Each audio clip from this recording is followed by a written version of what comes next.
6:30 in the morning. We have to get up and go to a doctor appointment this morning. So trying to get animals fed, breakfast packed up, and we're gonna head out.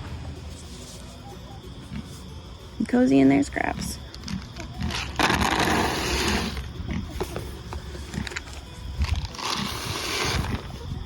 All right, I'll be back soon, okay? I'm gonna give you some water before I leave. Packing up some breakfast for the kids to take in the car. My week this week is insane with so many appointments. So last night I cooked up breakfast for the whole week. I made 15 scrambled eggs, 30 boiled eggs, a batch of pancakes, avocados, all kinds of stuff. So all I have to do is grab and go for breakfast this week. That's really gonna help. What a busy day. Home sweet home. It's nice to be back. I'm gonna check on our little sprouts. Get them watered. I'm planning to get some transplants put in when the sun goes down. Kids willing.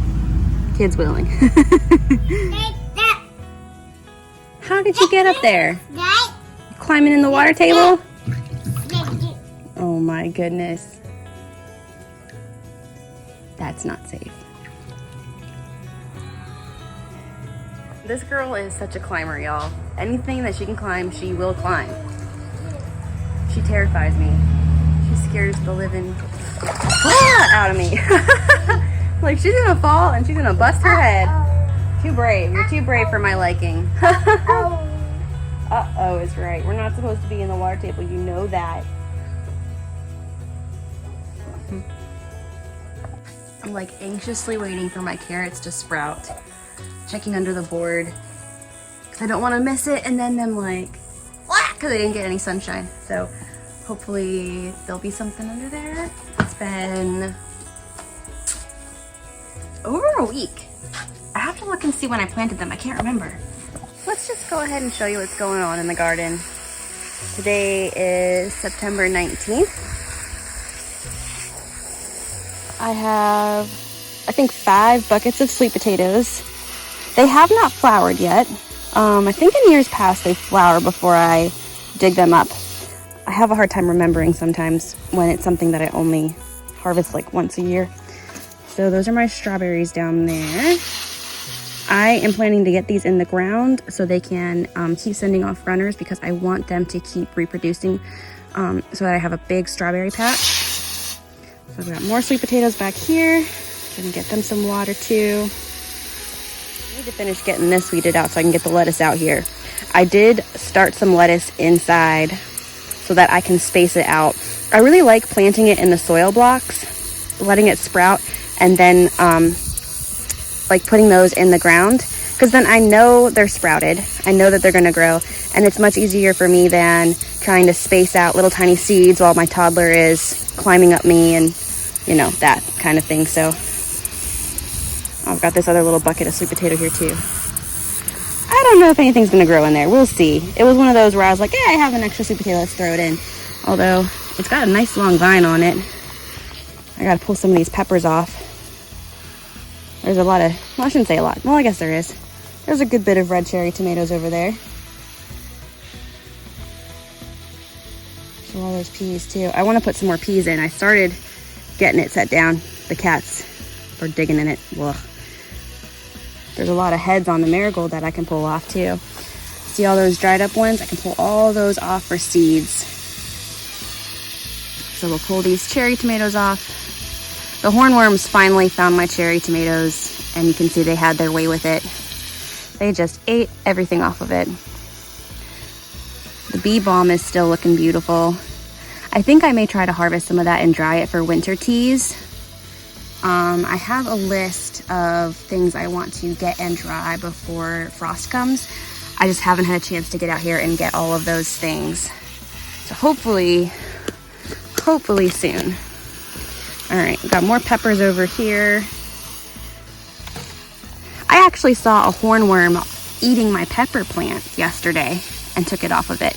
I was wondering what was eating my pepper plants because I haven't really seen anything eating them, but I would come out and a good bit of them would be mowed down.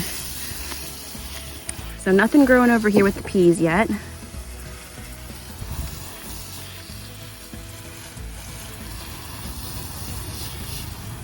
And I checked yesterday under the board to see if any of the carrots had started sprouting yet, and there was nothing starting under the board yet, but I am gonna take a peek and just see if any carrots have started. There's a nice red pepper over there. I'm gonna grab that one.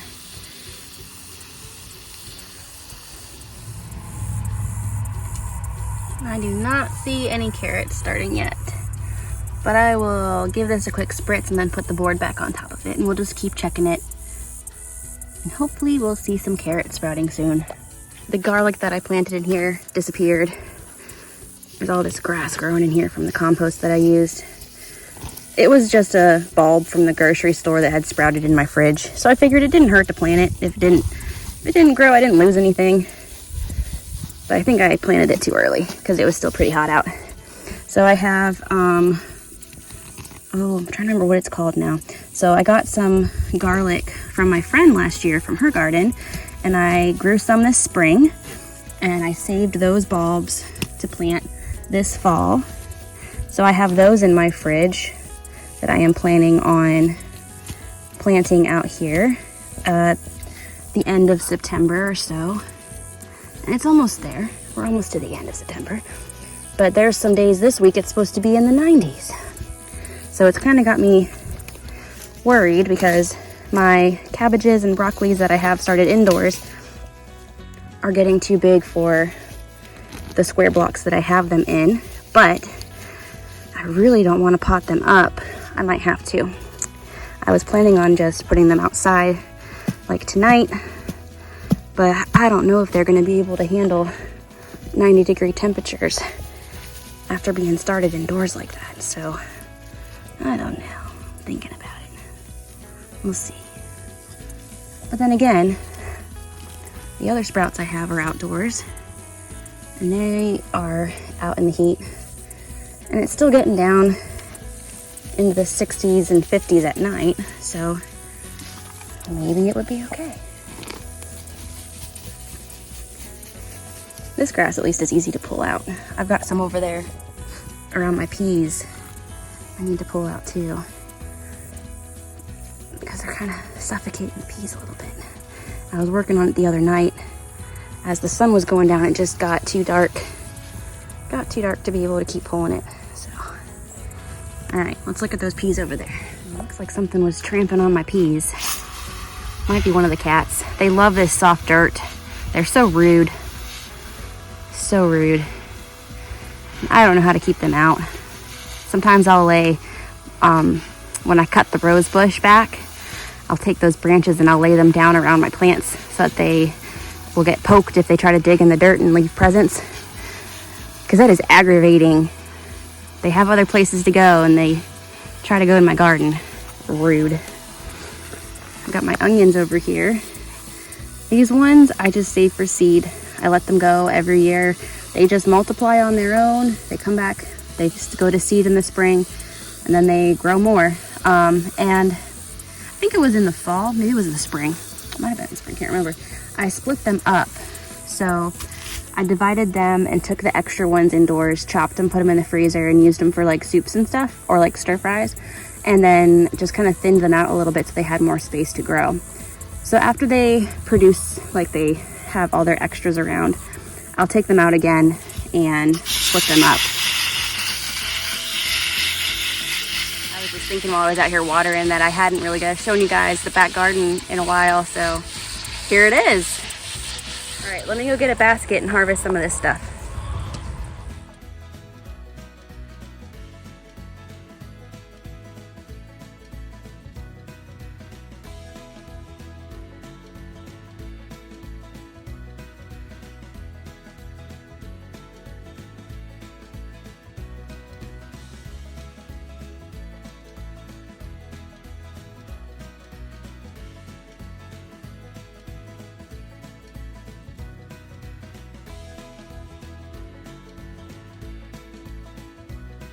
Look at all these marigold seeds just from this one picking off of this one plant.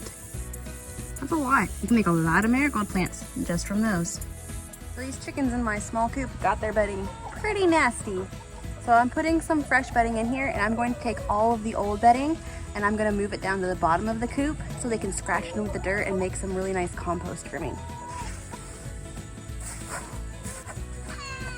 What's funny about this coop, I got this from Tractor Supply. It was marketed as a coop for 10 chickens, and you're pushing it having 4 chickens in there, so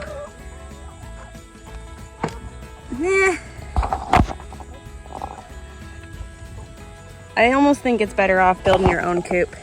I do think it's better off building your own coop because I paid the same price. Whoops, I'm sorry, sweet girl. I paid the same price for this coop that was pre-made, and all I had to do was just put it together and stain it, as I did for my big coop that my dad and I made. Same price. That one houses 20 chickens. This one I can fit about 4 in there. All right, so all I'm gonna do is push all of this old bedding down to the bottom of the coop, and then it will continue to decompose into the ground. It'll get all scratched in with the dirt, and it'll turn into compost that I can then use next summer in my garden.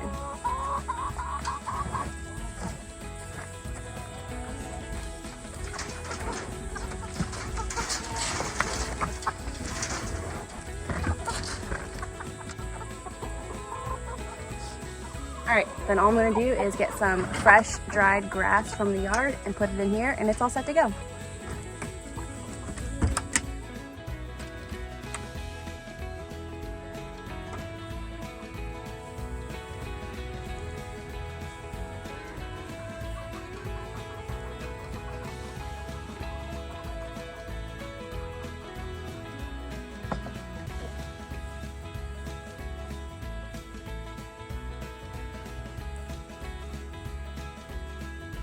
Simple, easy peasy, nice and clean. Fresh nesting boxes, ready to go. There wasn't a whole ton of cherry tomatoes. Well, Ellie ate a lot of them too in the garden while I was picking, but they look really good, don't they? They're so cute and tiny. Delicious. Look how orange those yolks are though. Those are free-range orange yolk chickens. I've been thinking too, as I am feeding animals, I do a lot of time walking back and forth, getting food, taking it to feed the animals. I don't have a setup where I can keep their food containers like near where I actually feed them. If I could figure out some way to keep their food dry and bug-free close to where I feed them, that would save me a lot of time and effort than going back and forth to the garage to get their food every time I feed them. You hungies? You ready? Come on, girl. Want some food? Oh yeah, you know what that sound. She's like, yes, put it in my belly.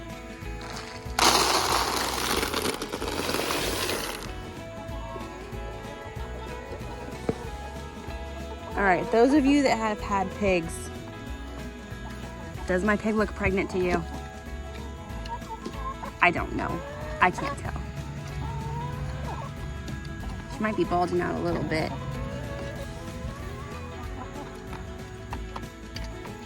We will find out. You dumping it over? Okay, well, that's one way to do it, I suppose. No! I went outside to check on my plants on the front porch that I was getting ready to go in the ground, and they looked so wilty. So I poured a bunch of water on, thinking maybe they had gotten dried out. And then I saw all these little gnats come out of the soil, and I was like, crap. This is what happened to, was it my first batch of cucumbers that I started indoors?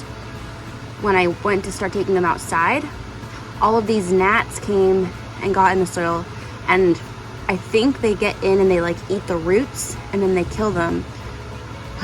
So I brought them back inside and put the fan on, and hopefully that will keep the little bugs away and they will recover and they can go outside, because I'm gonna be really sad if these were looking so good and they just all of a sudden flop over and die. I'm gonna be so sad. I need to do this for the big coop too. They've been breaking eggs in there again. because they didn't have layer feed when I went to the store, so I had to get the all flock feed, which doesn't have the calcium. And I have one hen who will not eat the calcium, so when I can't get the layer feed, her eggshells get really thin and they break in the nesting box. So I do need to get that cleaned up too, but it's about dinner time, so I'm gonna go get dinner started, feed the kids, and we'll probably wrap it up for tonight. So hopefully this was fun, getting to hang out, do some chores with me today, check out the garden a little bit, and I'll see you next time.